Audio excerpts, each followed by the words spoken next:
하나님의 말씀을 한 절씩 교독하시겠습니다. 사울은 그가 죽임 당함을 마땅히 여기더라. 그날에 예루살렘에 있는 교회에 큰 박해가 있어 사도 외에는 다 유대와 사마리아 모든 땅으로 흩어지니라. 경건한 사람들이 스데반을 장사하고 위하여 크게 울더라. 사울이 교회를 잔멸할세 각 집에 들어가 남녀를 끌어다가 옥에 넘기니라.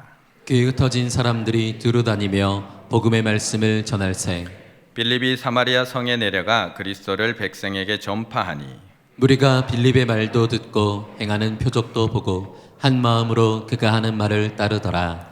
많은 사람에게 붙었던 더러운 귀신들이 크게 소리를 지르며 나가고 또 많은 중풍병자와 못 걷는 사람이 나으니 그 성에 큰 기쁨이 있더라. 아멘. 이번 한 주간은 신종 코로나 바이러스 소식으로 가득했던 것 같습니다. 온 나라가 이것으로 인해서 분주했던 것도 같습니다. 우리 정부는 감염병이 확산되지 않도록 최선을 다하고 있는 모습입니다. 우한에 있는 우리 교민들을 700명이나 되는 인원들을 전 세계로 또 한국으로 데리고 와서 또 건강 상태를 하나하나 다 체크하고 있는 그런 상황입니다. 이런 감염증은 초기 대응이 너무나 중요한 것 같습니다. 확산되지 않도록 빨리 차단하고 격리하고 치료가 이루어져야지만 되는 것입니다. 그런데 가끔 우리는 안전 불감증에 빠질 때가 많이 있습니다. 설마 괜찮겠지. 사실 중국 정부가 초기에 그것을 대응 못했기 때문에 이렇게 중국과 전 세계로 이렇게 확산되고 있는 것을 볼 수가 있습니다. 우리도 살다 보면 설마 괜찮겠지 하다 보니까 지금 2차 감염자, 3차 감염자가 나오고 있어서 조금 더 약간은 걱정을 하고 있는 그런 상황이기도 합니다. 지난 메르스 때는 우리나라의 환자가 186명으로 최종 집계가 되었습니다. 사망자가 그 중에 38명, 치사율이 20.4%나 되었습니다. 그래서 그런지 이번에는 조금 더 조기에 빨리 대응하고 있는 모습을 볼 수가 있습니다. 감염증 대책 종합점검회의를 대통령이 직접 주재하고 있기도 하고요. 감염병 확산을 막기 위해서 중앙사고수습본부가 설치되어서 우리나라 전체를 컨트롤하면서 환자들을 격리하고 치료하는 일에 힘쓰고 있는 것을 볼 수가 있습니다. 그러면서도 우리 정부가 우리 국민들에게도 부탁하는 게 있습니다. 그것은 개인 위생에 철저하게 해달라라는 부탁입니다. 개인 위생에 철저하게 해달라. 그러면서 개인별 예방 수칙을 우리들에게 알려주기도 했습니다. 이런 내용들입니다. 손바닥, 손톱 및 비누로 꼼꼼하게 손 씻기. 두 번째는 기침할 때는 뭘로 가리라고요? 한번 연습 한번 해볼까요? 뭘로 가리라고요? 네, 우리가 버릇이 돼서 자꾸 손으로 가리는 버릇이 있는데 손으로 가리면 이 손으로 또 감염병이 전염되기 때문에 소매로 꼭 가려달라라고 부탁을 합니다. 또한 기침, 호흡기 증상자는 반드시 마스크 착용을 해달라. 우리 예배 중에도 이렇게 마스크를 착용하고 계신 분들이 있는데 괜찮습니다. 이거는 자기의 건강만을 위해서가 아니라 기침이 나오시는 분들은 옆에 분들을 위해서라도 착용을 해주시는 것이 더 좋을 수도 있습니다. 선별진료소에 방문할 때는 의료진에게 해외여행 경력을 꼭 알려달라고 하고요. 감염병이 의심될 때는 관할 보건소나 1339 우리 질병관리본부로 문의를 해서 상담을 받으면 좋다라고 이야기를 합니다. 때로는 심각할 때는 집으로 와서 진단을 하고 격리를 하고 치료를 진행하기도 합니다. 정부에서만 발빠르게 대응하고 있는 것이 아니라 저희 교회가 소속되어 있는 대한예수교 장로회 총회에서도 교회별로 예방 지침을 또한 내려 보내줬습니다. 여러 가지 항목이 있는데 그중에 우리가 쉽게 생각하고 우리가 실천해야 될 것들 3개만 일단 먼저 알려드립니다. 첫 번째는 악수 대신 목례나 손 흔드는 것으로 인사한다. 한번 연습 한번 해볼까요? 옆에 분과 손 흔들면서 아프지 마세요. 이게 첫 번째입니다. 저도 일부에 이렇게 얘기를 해놓고도 나갈 때 손이 나가더라고요. 이게 참 버릇이 무섭습니다. 그래서 오늘 이번 기간만큼은 이게 좀 잠잠해질 때까지는 악수는 최대한 조금 자제를 하시고 목례와 손 흔드는 걸로 반가움을 표시해 주면 감사하겠습니다. 또한 교회 여러 곳에 손세정대를 비치하고 꼭 손세정을 하고 들어올 수 있도록 한다. 다 하고 들어오셨죠? 네, 다 하고 안 하신 분이 있는 것 같은데 지금 나눠드릴까요? 네. 요즘 구하기도 어렵습니다. 네, 우리 장로님들이 어제 밤까지 구해서 지금 교회 갖다 놨고요. 이것뿐만 아니라 분무기로 된 손세정대도 비치되어 있습니다. 저거는 수제입니다.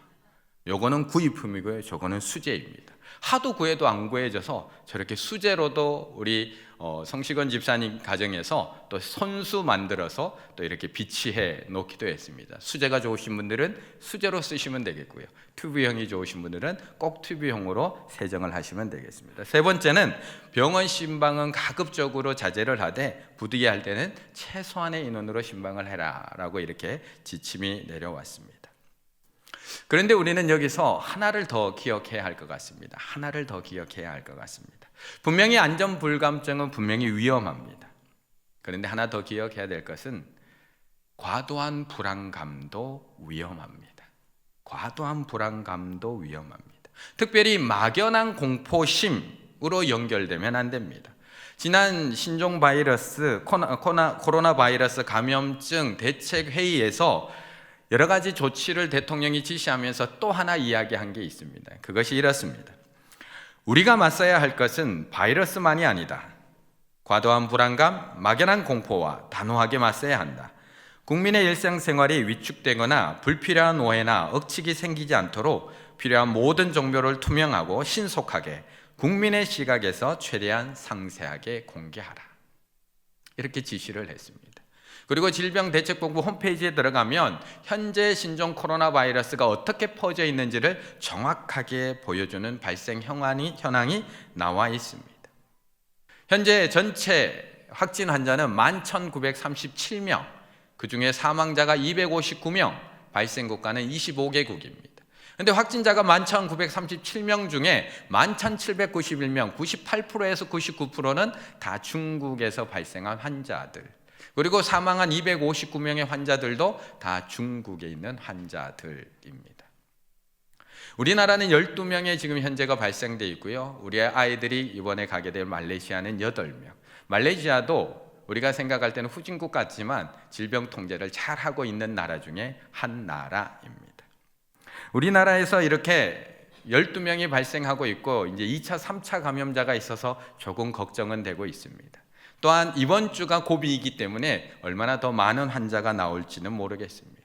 하지만 현재 모든 환자들은 지정된 의료기관에서 잘 치료를 받고 있고요. 정부가 계속해서 이렇게 정보를 우리에게 공개해 주고 있습니다. 공개해 주는 것은 이것을 보고 불안해하고 두려워하라고 우리에게 보여주는 것이 아니라 막연한 불안감에 빠지지 마라. 막연한 공포심에 사로잡히지 마세요 라고 정보를 공개해 주고 있습니다. 요즘 손소독제 구하기가 너무 힘듭니다. 아까 이야기 드렸듯이 주문을 해도 오지는 않습니다. 분명히 주문은 해서 결제는 됐는데 도착을 하지 않습니다. 그래서 약국에 우리 성시건 집사님도 이 원재료를 구하러 약국을 몇 곳을 돌아다녔는지 모릅니다. 이것도 어제 저녁에 우리 장로님들이 겨우겨우 구해서 지금 교회 곳곳에 다 배치를 해놓은 상태입니다. 저희 집도 마스크를 주문했는데 오지를 않습니다. 분명히 주문은 했는데 오지를 않습니다. 알고 보니 이 불안감을 이용해서 매점 매석을 하고 도리어 비싼 값에 되파는 사람들이 등장하고 있습니다. 우리 부목사님이 사는 어느 아파트에서는 택배로 배달됐는데 마스크만 싹 사라졌다고 합니다. 불안한 사회 분위기를 틈타서 확진자가 달아났다, 4번째 확진자가 사망했다라는 가짜 문서도 현재 인터넷에서 떠돌고 있습니다.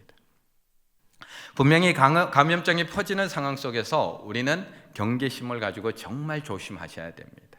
나만의 건강을 위해서가 아니라 함께 건강하기 위해서 정말 조심하셔야 됩니다. 하지만 과도한 불안감, 막연한 공포심은 더 주의하셔야 합니다. 그래서 우리 교회에서도 저도 한 주간 기도하면서 우리 교회에서는 어떻게 대응하는 것이 우리 볼 때가 아니라 하나님 볼 때 지혜로울까? 하나님 볼 때 어떻게 지혜로울까를 고민하다가 이렇게 3단계로 지침을 한번 정리해 보았습니다. 충일교회 예배 지침 3단계, 첫 번째는 공예배와 교회 중요 일정은 그대로 진행하려고 합니다. 하지만 그냥 진행하는 것이 아니라 지금 우리가 얘기한 대로 손 소독제를 부착하고 예방수칙 포스터를 부착하고 사전에 지난 토요일날 문자 발송드렸던 것처럼 안내 문자도 발송해드리고 또 악수도 최대한 지양하고 서로 목례하며 최대한 조심하며 하나님 앞에 예배의 자리를 잘 지켜나가 보려고 합니다. 하지만 계속 추이를 지켜볼 겁니다. 어떻게 확산되고 있는지 저희도 계속 지켜볼 겁니다. 요즘은 얼마나 발달됐는지 이 바이러스가 어떻게 퍼져나가는지도 한눈에 볼 수가 있습니다. 확진 환자들의 이동 경로까지도 요즘에는 인터넷에 다 올라져 있습니다. 보시게 되면 경기도를 중심으로 해서 확진 환자들이 이동한 경로까지 요즘에는 앱으로 인터넷으로 다 나타나고 있습니다. 그래서 어디에서 어디로 이동을 했는지 어디에 거주하고 있는지 그래서 어디가 지금 위험한지가 다 요즘에는 보여지고 있습니다. 그래서 저 확산의 그 상황들을 계속해서 주목해서 볼 겁니다. 그래서 이곳 충북 충주까지 그것들이 확산되는 또 추세가 보이고 또 조금 더 우리가 경계해야 되고 주의해야 된다면 또 한 단계 우리 교회도 올려서 예배의 시간을 조금 더 우리가 탄력 있게 조절하려고 합니다. 2단계로는 주일날이 되었지만 1단계는 그대로 시행하지만 주일 공동 식사와 오후 예배는 없이 교회에 낮 예배만 드리고 돌아가실 수 있도록 또 그렇게 준비하려고 합니다. 또 그래도 더 심각해지게 되면 3단계로는 1단계와 2단계를 그대로 진행하면서 주중 예배도 없고 또한 주일에도 한번 딱 왔다 가실 수 있도록 같이 연합해서 한 번으로 예배를 드리며 돌아가실 수 있도록 그렇게 계속해서 대응해 나가려고 합니다. 불안감, 불안증 우리는 모두 주의해야 합니다. 함께 이 어려움을 이겨나갈 수 있도록 정말 주의하고 조심해야 하지만 하나님의 믿음의 자녀로서의 의연함, 하나님의 믿음의 자녀로서의 평안함을 잃어버리지 않도록 우리는 계속해서 노력해야 합니다. 우리는 원하지 않지만 앞으로 이런 일들은 또 일어나게 됩니다. 2002년에 사스가 발생했고요. 2012년에 메르스가 발생을 했습니다. 그리고 2019년 신종 코로나 바이러스. 이것도 캐나다에 있는 블루닷이라는 인공지능이 이미 예견했는 일입니다. 이런 일이 일어날 것이다. 또 예견하지 않을까요? 안 일어날까요? 또 신종 바이러스 안 나올까요? 또 나옵니다. 뿐만 아니라 우리가 예상하지 못했던 자연재해와 여러 가지 문제가 또 발생을 합니다. 그때마다 우리는 더 조심하고 더 주의하겠지만 결코 하나님의 자녀로서 꼭 해야 할 일들, 하나님 앞에 예배를 드리는 일들, 또한 복음을 증거하는 일들, 이 일들을 이 상황 속에서도 어떻게 우리가 해나갈 수 있을까, 어떻게 믿음의 자리를 지켜나갈 수 있을까를 위해서도 끊임없이 기도하며 끊임없이 노력해야 한다라는 것입니다. 분명히 문제가 발생하면 교회도 세상과 똑같이 힘들겠지만 세상이 줄 수 없는 평안함, 세상이 갖지 못하는 믿음의 의연함, 그것을 가지고 하나님 앞에 설 수 있도록 함께 노력하시면 좋겠습니다. 한 번 더 인사 나누시겠습니다. 정말 조심합시다. 한 번 더, 그러나 불안해하지는 맙시다. 오늘 본문에도 교회에 큰 어려움이 찾아왔습니다. 그런데 이번 어려움은 이 바이러스처럼 세상에 찾아온 어려움이 아니라 교회에만 찾아온 어려움입니다. 그런데 그 강도가 신종 코로나 바이러스보다 더 심각합니다. 1절의 말씀 함께 읽습니다. 사울은 그가 죽임 당함을 마땅히 여기더라. 예루살렘에 있는 교회에 큰 박해가 있어 사도 외에는 다 유대와 사마리아 모든 땅으로 흩어지니라. 아멘. 지금까지 예루살렘 교회는 하나님의 능력, 성령의 능력을 경험합니다. 마가의 다락방에서 기도할 때 성령의 임하심, 놀라운 능력을 경험합니다. 베드로가 그 능력을 힘입어 거리로 나가서 설교를 했더니 3,000명, 5,000명이 하나님 앞에 돌아오는 놀라운 하나님의 역사를 경험하기도 합니다. 베드로와 요한이 하나님 앞에 기도드리기 위해서 예루살렘 성전으로 올라가는데 그 앞에 안전뱅이, 미문 앞에 앉아있는 안전뱅이가 있었는데 예수 그리스도의 이름으로 그의 손을 붙들었더니 그가 일어나 뛰고 하나님을 찬양하며 놀라운 은혜를 경험하며 사람들에게 그 모습을 보여줍니다. 사람들이 모여들기 시작합니다. 함께 예배하고 함께 생활하기 시작합니다. 얼마나 부응했느냐? 6장 7절에 이렇게 증거합니다. 하나님의 말씀이 점점 왕성하여 예루살렘에 있는 제자의 수가 더 심히 많아지고 허다한 제사장들까지 이도에 복종하니라. 근데 지금까지 함께해 주셨던 그 하나님, 저렇게 역사해 주셨던 그 하나님, 교회를 폭발적으로 부흥시켜 주셨던 그 하나님이 7장부터 갑자기 조용해지기 시작을 합니다. 스데반이 돌에 맞아 죽고 있는 7장에서부터 하나님께서 갑자기 침묵을 하시고 보호해 주시지 않습니다. 오늘 8장 교회에 큰 박해가 찾아왔는데 침묵하십니다. 분명 스데반은 예수님의 모습을 봅니다. 하나님의 우편에 서 계신 예수님의 모습을 봅니다. 그런데 예수님은 아무런 보호를 해 주시지 않습니다. 사도행전 7장 55절 56절 이렇게 말씀합니다.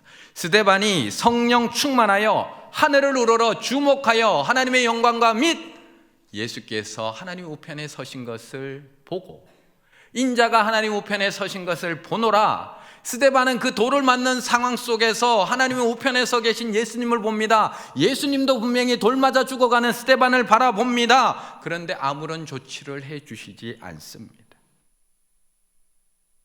신앙생활에서 우리가 가장 힘든 것은 그것은 고난도 핍박도 박해도 아닙니다. 우리를 가장 힘들게 하는 것은 하나님의 침묵입니다. 그것도 아무 힘 없는 하나님이 아니라 지금까지 성령으로 역사하셨던 하나님, 강한 바람처럼 불처럼 임하셨던 하나님, 3,000명, 5,000명을 변화시켰던 하나님, 안전뱅이를 일으키셨던 그 하나님께서 큰 박해 앞에서 아무런 반응이 없습니다. 그때 우리는 힘이 듭니다. 하나님이 기도에 침묵하실 때라는 책이 있습니다. 제럴드 시처라는 목사님이자 교수님이 쓴 책입니다. 제럴드 시처라는 이 목사님은 이 책이 오래전에 나왔는데요. 이 책을 쓰기 11년 전에 큰 사고를 당합니다. 아침에 가족들과 늘 아침마다 기도를 하는 가정이었습니다. 아침에 기도를 하고 자녀들과 아내와 어머니가 길을 나섭니다. 차를 운전하고 길을 떠납니다. 그런데 얼마 후 중앙선을 침범한 트럭에 이 차가 정면으로 충돌하게 됩니다. 그 사고로 딸과 아내와 자신의 어머니가 그 자리에서 생명을 잃게 됩니다. 그 일 이후에 이 목사님은 살아남은 자녀들을 돌보며 쉴 새 없이 그에게 밀려오는 질문을 하나님 앞에 할 수밖에 없었습니다. 우리의 기도가 응답되지 않을 때 우리 어떻게 해야 됩니까? 아니, 우리의 기도가 내 욕심으로 드렸던 기도라면 저는 인정하겠습니다. 그런데 우리가 하나님 앞에 정당하게 드렸던 기도, 진실하게 드렸던 기도, 그 좋은 기도가 응답되지 않을 때 우리는 도대체 어떻게 해야 됩니까? 우리는 어떤 반응을 보여야 됩니까? 라는 질문이 물밀듯이 밀려옵니다. 그 질문에 이 책을 쓰게 됩니다. 그리고 이 책에 이렇게 기록합니다. 그러나 그때 나는 너무 혼란스럽고 화가 치밀어서 내 감정을 어떻게든 하지 않으면 안 되는 상황이었다. 나는 내 감정을 하나님 앞에 쏟아놓기로 했다. 전 하나님께 지금 저를 대하듯이 저는 다른 사람 대하지 않겠어요. 하나님이 저를 외면한 것처럼 저는 다른 사람 외면하지 않겠어요. 나는 눈물을 흘리며 하나님이 상대하실 만한 그런 사람을 상대하세요. 절 좀 그냥 내버려 두세요. 전 하나님과 아무런 관계가 없었으면 좋겠어요. 이제 더 이상 저에게 뭐라고 얘기하지 마세요 하고 흐느끼며 기도했다. 우리는 울 수밖에 없습니다. 큰 박해가 찾아왔는데도 하나님께서 침묵하시면 우리는 울 수밖에 없습니다. 아침에 가족의 안전을 위해서 기도하고 나갔는데 가족이 트럭에 깔려서 가족 3명이 죽음의 고난을 당하면 우리는 울 수밖에 없습니다. 지금까지 그렇게 함께 하시고 그렇게 역사하시고 그렇게 도우셨던 그 하나님께서 침묵하실 때 우리는 울부짖을 수밖에 없습니다. 2절의 말씀 함께 읽습니다. 2절입니다. 경건한 사람들이 스데반을 장사하고 위하여 크게 울더라. 아멘. 아무리 경건한 사람이라고 할지라도 이 막막한 상황 앞에서는 울 수밖에 없습니다. 아무리 믿음이 좋은 사람이라고 할지라도 하나님의 침묵 앞에서는 할 수 있는 것이 우는 것밖에 없습니다. 박해가 컸던 만큼 크게 울 수밖에 없습니다. 가슴을 치며 울고 애도할 수밖에 없습니다. 그런데 중요한 것은 그런데도 박해가 끝나지 않습니다. 더 심해지고 있습니다. 3절의 말씀에 보시게 되면 사울이 교회를 잔멸할 때 각 집에 들어간 남녀를 끌어다가 옥에 넘기니라. 엘리마이테토, 황폐하게 하다, 망하게 하다, 학대하다, 철저히 파괴하다, 잔멸하다는 뜻입니다. 멧돼지가 포도원 밭에 들어가서 포도원을 다 파서 엉망으로 만들어 놓은 그 단어를, 그 모습을 묘사한 단어입니다. 보통 박해가 일어나면 그 집에 남자만 데려다가 고문을 하고 옥에 가두는데 교회를 정말 없애버리기 위해서 정말 다 죽여버리려고 각 집에 들어가 남녀, 여자들까지 다 끌어다가 옥에 넘기고 있습니다. 몇 년 전 부산 호산나 교회를 사임한 홍민기 목사님이 하늘이 무너질 때 하나님과 마주한다 라는 책을 썼습니다. 그 책에는 자기가 어느 유원지 공원에서 울고 있는 한 아이를 본 그 장면을 글로 표현해 놓고 있습니다. 공원이나 유원지에서 아이가 울고 있습니다. 엉엉 울고 있습니다. 부모님을 잃어버려서 울고 있습니다. 지나가는 사람들이 아빠는 어디 있어? 엄마는 어디 있어? 묻습니다. 그러자 더 웁니다. 더 자지러지게 웁니다. 그 상황을 보며 그 상황을 이렇게 이야기합니다. 그런데 어린아이가 부모님이 사라져 극한 공포 속에 있어도 끝까지 포기하지 않고 엄마 아빠를 찾으며 울부짖는 것은 부모님이 나타나기만 하면 문제가 사라질 것임을 본능적으로 알기 때문입니다. 하나님이 나를 버리신 것 같고 응답하지 않으시는 것 같아 상처를 입었을지라도 이 소망을 잃어서는 안 됩니다. 하나님은 우리의 소망을, 신락 같은 믿음을 결코 배반하지 않으십니다. 그 소망을 포기하지 않을 때 우리는 결국 고난에서 희망을 찾고 고통 중에 다른 사람들을 돌아볼 수 있으며 하나님의 뜻을 발견할 수 있습니다. 하나님의 뜻을 발견할 수 있습니다. 오늘 경건한 사람들은 도망하지 않고 울고 있습니다. 크게 울고 있습니다. 침묵하시는 하나님 앞에 목 놓아 울고 있습니다. 부모님이 나타나기만 하면 문제가 다 해결될 것이라는 것을 본능적으로 알기 때문에 울부짖고 있습니다. 하나님이 버리신 것 같고 응답하시지 않아서 상처는 입었지만 소망은 잃어버리지 않았습니다. 믿음은 잃어버리지 않았습니다. 그랬더니 이 흩어짐의 아픔 속에서 하나님의 뜻을 발견하게 됩니다. 8절의 말씀 함께 있습니다. 8절입니다. 그 성에 큰 기쁨이 있더라. 아멘. 그 성에 큰 기쁨이 있더라. 자신들은 큰 박해를 받아서 흩어질 수밖에 없었는데, 자신은 크게 울고 흩어질 수밖에 없었는데, 그런데 그것으로 인해 도리어 그 성에는 큰 기쁨이 있더라. 그 성, 우리가 너무나 잘 알고 있는 사마리아 성입니다. 사마리아 성은 북이스라엘이 멸망한 후에 아수르의 지배를 받게 되고 아수르가 펼친 민족 혼합 정책에 의해서 이방 민족들이 그 땅 사람들과 함께 섞여 살게 됩니다. 결국 사마리아 땅은 민족적으로도 혼합될 수밖에 없었고 종교적으로 혼합될 수밖에 없었습니다. 그래서 유대인들은 사마리아 땅을 늘 더러운 땅, 부정한 땅으로 여기며 그 땅에 아무도 들어가지 않으려고 했습니다. 가로질러 가면 분명히 빠른 땅임에도 불구하고 모두가 돌아서 그 길을 지나갔던 땅, 아무도 들어가지 않았던 땅. 그런데 큰 핍박으로 인해서 흩어진 빌립 집사가 그 성에 들어가게 됩니다. 그리고 빌립으로 인해 전해진 복음으로 인해서 그 성에, 사마리아에 큰 기쁨이 있더라 말씀합니다. 큰 박해로 인해서 이 교회가 버려진 줄 알았습니다. 하나님의 침묵으로 인해서 하나님의 은혜가 우리에게서 떠나간 줄 알았습니다. 그런데 알고 보니까 버려진 게 아니라 뿌려진 것이었습니다. 하나님께서 외면하신 것이 아니라 하나님의 계획대로, 하나님께서 정하신 계획대로 뿌려진 것이었습니다. 사도행전 1장 8절, 오직 성령이 너에게 임하시면 너희가 권능을 받고 예루살렘과 온 유대와 사마리아와 하나님께서 정하신 계획대로 사마리아 땅까지 이제 예루살렘을 넘어서고 있습니다. 하나님의 뜻을 따라 경계를 넘어서고 있습니다. 어디까지 넘어설까요? 11장 19절, 그때의 스데반의 일로 일어난 환란으로 말미암아, 그 환란으로 말미암아 흩어진 자들이 베니게, 구브로, 안디옥까지, 결국 그곳에 안디옥 교회가 세워지고 이방을 향한 선교가 여기서부터 본격적으로 시작이 됩니다.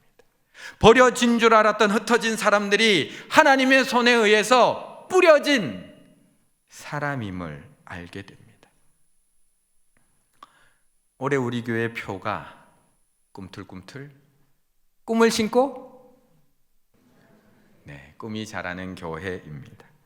우리는 우리의 자녀들 가운데 꿈을 심기 위해서, 우리 자녀들 가운데 꿈이 자라길 위해서 함께 기도하고 또한 함께 힘을 모으고 있습니다.